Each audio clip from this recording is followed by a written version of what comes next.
მინდა რომ ყველანი იყოთ ბედნიერები. ამ სიტყვის სრული ნიშნულით გიხაროდეთ ცხოვრება, გიყვარდეთ ცხოვრება და ერთმანეთს შეეშველოთ ცხოვრებაში.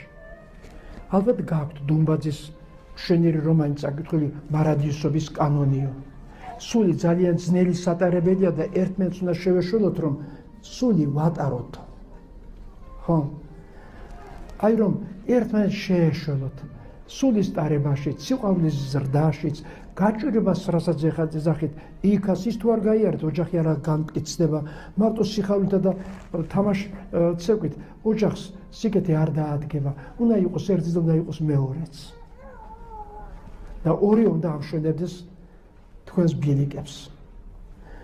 მინდა რომ ყველას ბედნიერება უსურვოთ თქვენი სახით აქ დარბაზში მსხდომთ და თედის საქართველოს დედებსა და მამებს